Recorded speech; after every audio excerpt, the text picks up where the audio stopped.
All right, welcome everybody to what might be maybe my first video for Raid Shadow Legends. I'm not really sure. I have a bunch of other content recorded, a lot of summoning videos that I just made kind of on my bed at night going for legendaries, but I don't know if I'm going to publish those first or if I can just maybe call this video log guide / whatever one. But anyway, guys, welcome to Fram Sham's Raid Shadow Legends guides, and I think we're going to start off with just kind of one of the harder dungeons. I know the mods have already put out a Golem's guide, and I think they do a pretty good job of explaining the mechanics. So I think we're going to step right into Fyro, the Fire Knight, the night dungeon. So I guess some caveats. I do have Giant Slayer on, I think most, if not all of my guys. Maybe some of them I've selected to not take Giant Slayer because I went for the extra crit damage. But that being said, one of the things that makes Fire Knight very doable is having Giant Slayer, and as we get into the kind of the mechanics, I'll explain that in a little bit. But let's get right to it. So I guess as an outline, I'll show you guys what I would like to run as my auto team for Fire Knight 15. But unfortunately I can't, so we'll do a quick run to see what it would be like if I could, if the AI wasn't stupid, how it would work, and the ideas kind of behind it. But I guess right off the bat we'll see Fire Knight. Why do you want to farm this? You have, in my opinion, some of the better sets in the game. End game, you don't need the crit strike set and attack damage set. Straight offense is pretty. You don't get as much return from it as you do the crit damage set. So 20% crit damage on a 2-piece. Once you start getting the end game subs, you start to be able to hit 100% crit or 65 plus a buff or something like that. So it's very easy to hit that crit cap, and you want as much crit damage as you can because that doesn't cap and it just keeps scaling and scaling. And I think at a very low point, I don't know if anybody's done the math, but I think it's somewhere around like 2300, 2400 attack, you start getting more like progressively more and more bang for your buck out of crit damage. This is the same kind of mechanic you've always seen in any game. Once you get your crit strike up to 60%, crit damage becomes more valuable. So I mean, this is an end game set, and it's nice that it's only a 2-piece. I really like that you can still mix and match it with other sets. Another set in here that's really nice is, in my opinion, the stun set. It's an AoE CC that can go off. PvP, you can put this on some AoE guy, maybe an AoE guy that has a chance to freeze, but he also now has a chance to stun. What else? Ally Shield. This is a very important PvP set. You will generally see at least one of the tankier people, if you're running it like a kind of a tank comp on defense, one of them, their kind of beefier guy, will have this Ally Shield, and it gives everybody 30% of that guy's HP. So, you put this on like a 60k HP Rhine Beast, and you're talking about like an 18k shield, under which if you don't out damage that shield, you can't land debuffs or you can't be crit or something like that. But the shield is pretty good. Let's see, immunity. I don't know why it keeps moving. 4-set immunity for 2 turns. This, I don't know, I think it should be team-wide. A 4-set for immunity for one guy is kind of expensive, but that's probably something that you're going to see people using. This Savage set ignores 25% of enemy defense. That's pretty sweet. You can couple that with 2 runes of the, I believe, the Brutal set that you get from Clan Boss and Arena chests. and you can ignore 30% of defense, so it's a good chunk of extra damage. Let's see, Fury damage increases as HP decreases. I'm not sold on this. I haven't really tested it out. Another one that I do kind of want to test out is this Frenzy, 10% turn meter for every 5% HP loss. So you're talking like if you take a hit for 25% of your life, you get 50% turn meter. So the best of days, this could be faster than, this could be, you know, better than Retaliation or something like that. I guess the worst of days, your turn meter is already full and you don't get anything out of the rune set. So I think that's why people don't really run this, but it could be interesting to try out in maybe some like very fast AoE dungeons. Nightmare CB comes to mind, but we'll see. So anyway, these are the rewards, guys. Of course, you can get blue shards, and we all love brews when we do Fire Night 15. But as you can see, the final stage is magic. So ideally, you want force characters. However, I want to caveat that by saying there are like 1 or 2 magic characters that are probably better than anything else you can have for Fire Night, and so don't hesitate to bring, you know, those magic characters in there with you. And like the perpetrators are always the same. Like Royal Guard's really good, Tyrell's also really good. So let's get into some of these mechanics. So I will. This is my safe team.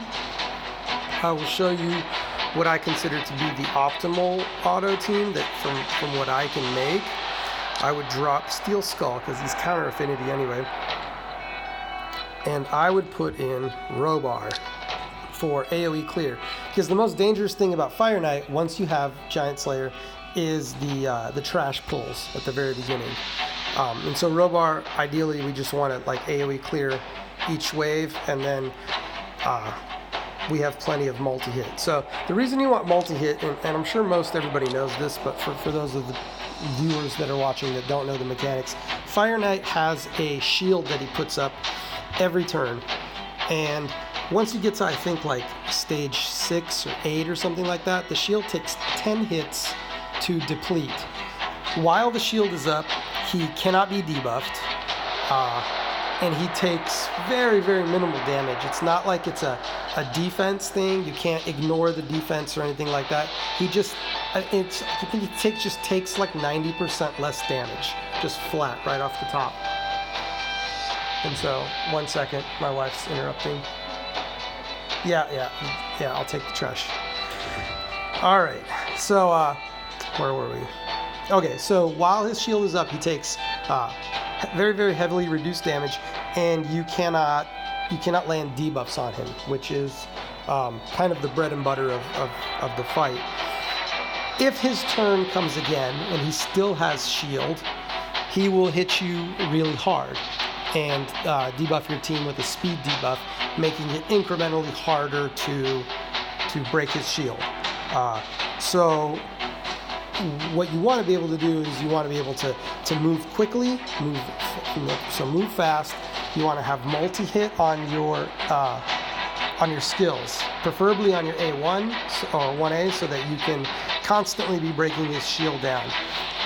One of the most powerful abilities in the game for this guy is counterattack, because what he'll do is he'll attack you and you'll counter him, so you'll get all those free hits in, you'll pop his shield, and then he'll start at 0 turn meter, and then you can just start laying into him, and you'll see that works really well. So that's why we're using Skull Crusher, obviously, because of his Stonewall with his counterattack. But Skull Crusher is good. Skull Crusher will make your runs a lot smoother. He also sucks up a lot of that AoE damage with his ally protection. But the person who really makes this run is Allure. She's rated double S on the tier list, but she really should be rated triple S. Nothing compares to her on this fight. Absolutely nothing. Nobody else comes close, and so you'll see a lot of other tunes are rated, SS, and that's just, I think that's understating what she can do.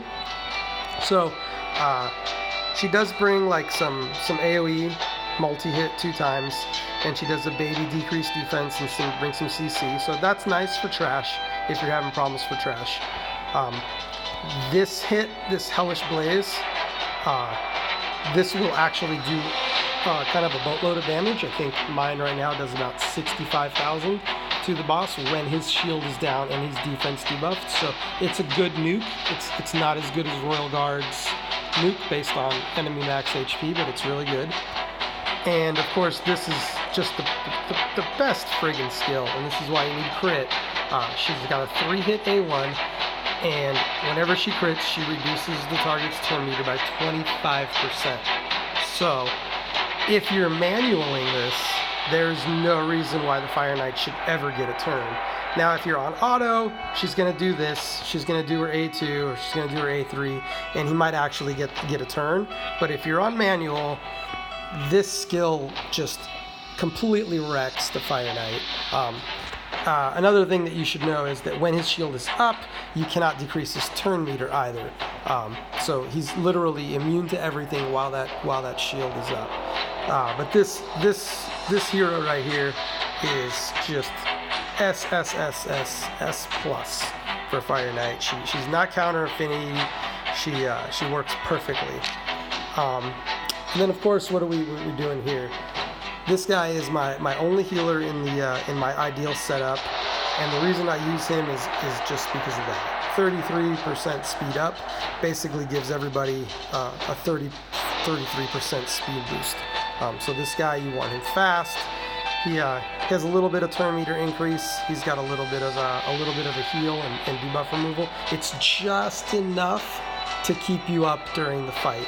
Like you see on my other, when you'll see my second run, Steel Skull just makes the fight smoother and safer. But this guy is cool. He's got incredible uptime on this buff, increased attack, increased crit rate, and it lets you cap your skills at 65% crit or 70% crit, so that you can build crit damage from there. And this skill, just attack all enemies, stealing a buff.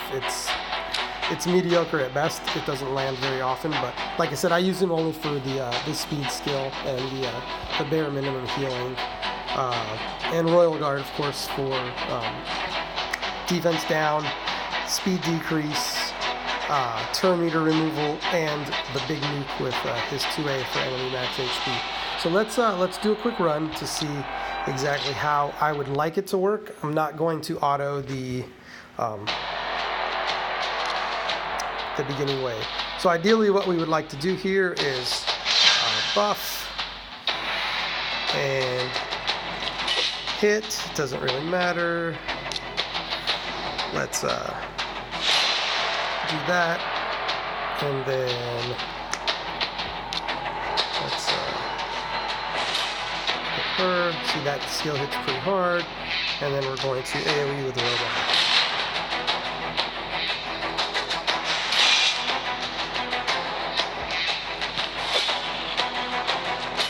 They get one hit off, and they didn't really even need to because I still had an AoE from Allure, but we will go ahead and hit. We won't do that. But the idea here is we would want Robar to use his AoE on this round, but he refuses to use this skill, because nobody has a stun, a sleep, or a freeze on them, and we didn't get a lucky freeze or a sleep with Allure's 2A. So what Robar will do here instead is he'll use his A1, and he'll try to stun one before he uses his A3, which is utter garbage, because we just want to clear this. So what ideally is, hopefully coming up in 1.7, they tweak this guy's AI to where he would do this, and start wiping these things. Let's see, we got a stun. Let's kill Terrell. Oh, we didn't kill Terrell. Okay, we reduced his cooldown, and then we'll go and wipe these guys out. So that's what we would like him to do. and then we can turn it on auto. At this point, we're going to buff. Notice his shield, his 10 stack shield here. Let's read his abilities. Starts the battle with a divine shield. While active, the shield reduces, 80% damage. Prevents him from receiving any debuffs or being affected by any skill effects. The shield cannot be removed with skills that remove the debuffs. Each hit Fyro takes decreases the strength of the shield. The shield will regenerate every turn. If he starts the turn with the shield active, Fyro will attack all enemies one time. The attack will decrease each enemy's max HP. So he'll really start to mess your team up after a while because your HP is just getting lower and lower and lower. Even if you're full healing, you're eventually going to have, a 10k HP pool. Fyro also heals at the start of the turn. Sorry guys, totally forgot that mechanic. You want to bring a heal block. 100% heal block would be optimal. He heals for about 45,000 every turn. So, bringing a 50% heal block, he'll be healing for, 20, 22. 100% heal block, he heals for nothing. So, what does he do? He attacks all enemies, puts the speed debuff, and he decreases the enemy's max HP by 15% of damage dealt. I mean, it's pretty significant, but with this team, he really should never go. So the main challenge right off the bat is he starts out at 50% turn meter, and he's got 10 hits on his shield. So let's try to break his shield, but just in case we don't, let's put up counterattack.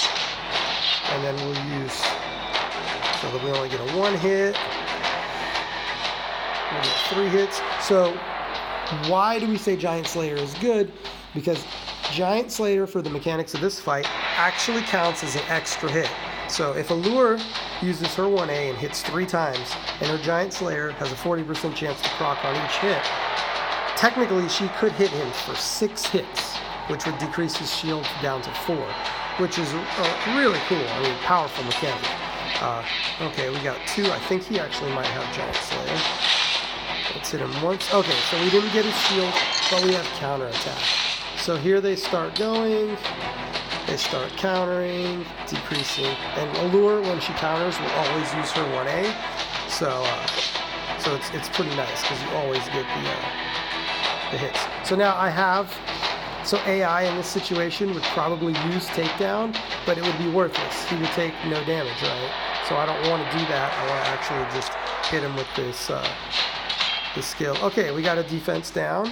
And so now we just start the shenanigans. He's got turn meter. We're gonna hit him with a lure. Boom. Turn meter gone. Let's give him some AoE. 40k. Let's give ourselves some turn meter and get rid of that debuff. Let's put a heal block on. Let's take him down now, since he has defense down. Oh, we didn't crit. Wow. Difference between 40k and 160k. So Allure here would use her second skill to decrease defense, but we don't care. We're not on auto. We'll hit her with a 1A again. Hit her with a 1A. Boom. Turn meter gone. Let's give ourselves some attack. Let's hit him for some more. And then here we go. He's got 50% turn meter. Here, let's take him down, get rid of his turn meter, and give him the speed down. Ooh, he resisted the turn meter removal. However, he's now sped down. So if Allure hits him one more time, the fight's pretty much over before he even gets to go again. Boom, his turn's gone. And so let's just auto it up here and kind of watch how it works. So this is kind of like my optimal team. I think this is the team that could get the fight down the quickest. However, because Robar refuses to use his AoEs on the second wave, I will lose either Royal Guard or Allure sometimes. And so it's not great for me to farm on auto yet. So instead, I didn't even check the loot. So that was a 5-star blue loot. We'll take out Robar, and then we'll put in Skull Splitter. And so Skull Splitter, this dude's just a baller healer. He gives a 2-hit on his 1A, and he puts up poison. So, I mean, pretty nice for shield breaking. He does have Giant Slayer because he's on my clan boss team. He removes all debuffs from one ally, heals them by 40%. So great single target heal.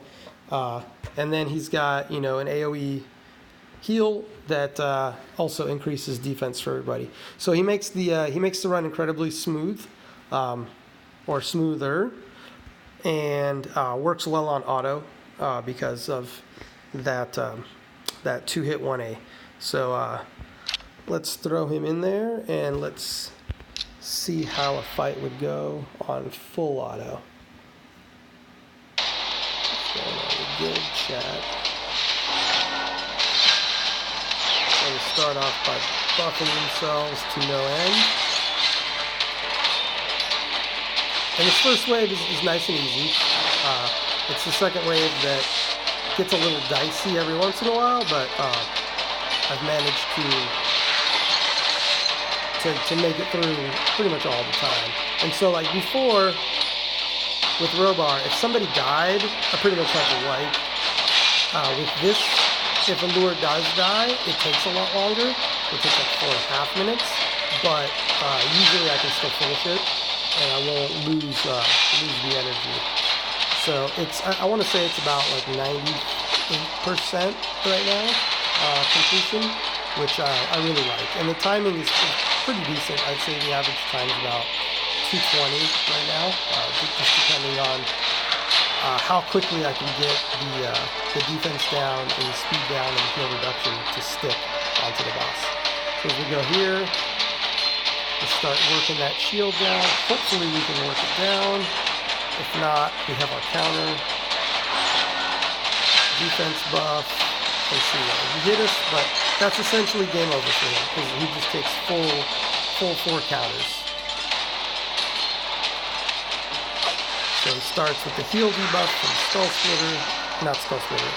Crusher. He's got a speed down. All we need now is a defense down, and we are money. Didn't land it. Come on, Royal. Allure. Oh, she didn't use her turn meter removal. He might get another turn, but we're good. We're all buffed up.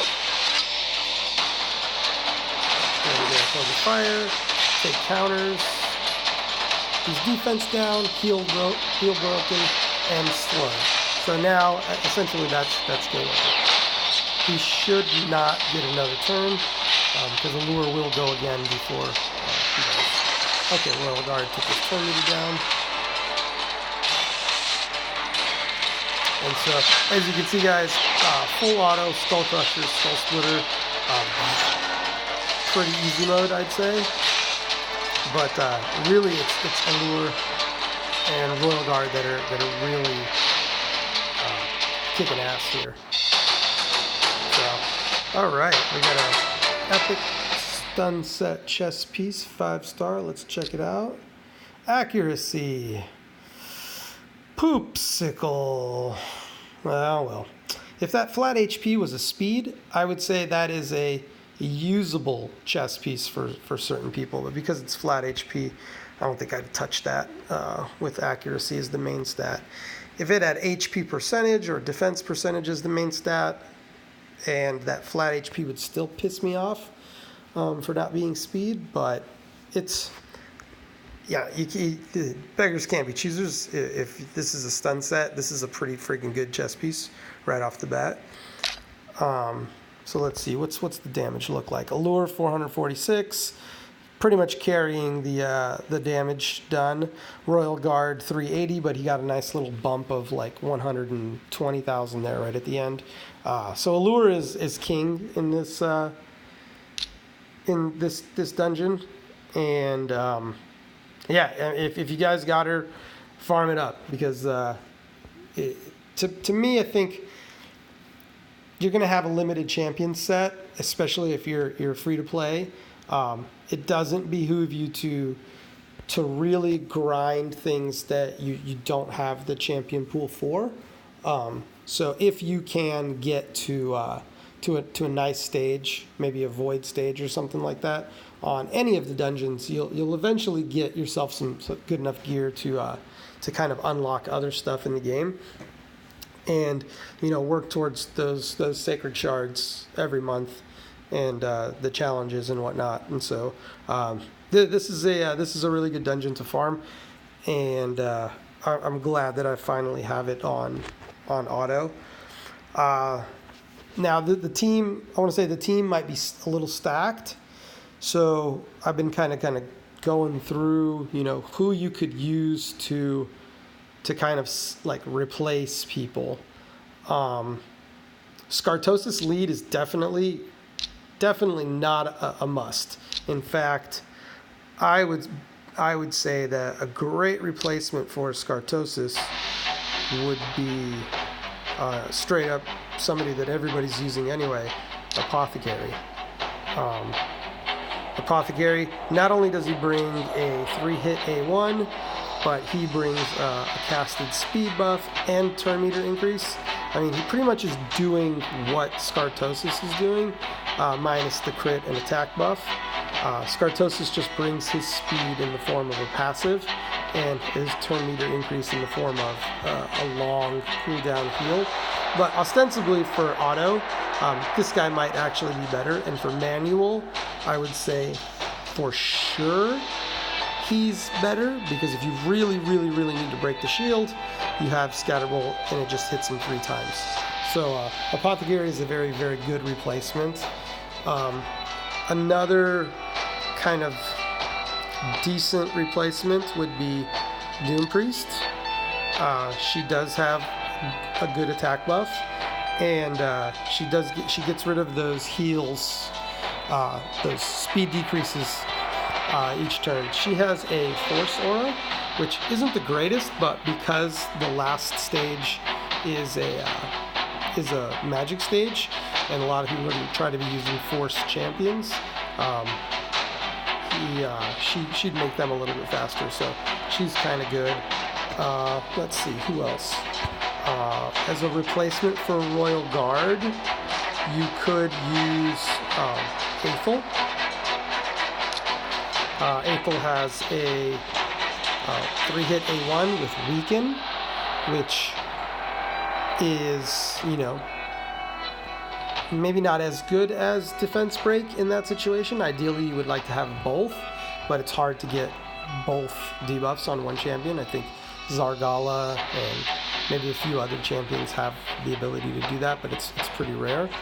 But Aethel definitely will help you out, as she does have 3-hit A1, and with Giant Slayer, you're going to be popping that shield pretty easily. Obviously, Coldheart is a very good option for this dungeon. I personally don't run her, just because I find her to be a bit squishy. I think I have mine just not geared correctly. Let's see. I think the main reason she's squishy is because of that chest piece. She's missing some life there, and she's got attack gloves, so she's not geared correctly. I also don't use her for clan boss for that exact same reason. She dies like I think the 3rd, 4th set of attacks, so she's not there, but she's very good, obviously, because of her 4-hit A1 places the 100% heal reduction, and she does max enemy HP damage, plus fully depletes the turn meter. So I mean, it's kind of, I guess, silly that I'm not using her. I think she would be probably better than Royal Guard, and if you didn't have Skull Crusher, she would bring that heal debuff as well. Like I said, I find her squishy, and I feel like her Heartseeker gets resisted a lot, and I wanted to speed down, because that really just, it's oppressive to the Fire Knight when you remove his turn meter and he's got a speed down. So I really like what Royal Guard brings to the table, and Hamstring pretty much fully depletes the bar as well, and he brings the defense down. So they've got very similar toolkits. Royal Guard just, I think, is a little bit beefier. Another good option is Tyrell. He's magic. He brings the attack down, so with a 2-hit 1A, so if you do take damage, this guy will significantly decrease the amount of damage you do take, and so you can probably get by with bare minimal healing. Probably Apothecary, just Apothecary might be enough, although you kind of do want somebody with AoE healing because everybody's taking AoE damage. He brings turn meter removal, 50%. You don't get the stun, but you're not going to get the stun the boss. And he brings decreased defense on everybody. So he's a very good option. I'm sorry guys, I don't really know that many rares. I just haven't really looked through all the rare skills to see what else would be good. But those are a few of the kind of more common epic tunes that you could use in here and get through this dungeon. So anyways guys, the video's running a little long, so I want to wrap it up. Thank you guys for watching the Fire Knight 15 guide / tutorial. Hope you guys enjoyed it. Hope you guys got something, took something away from it, and I will see you guys in my next video.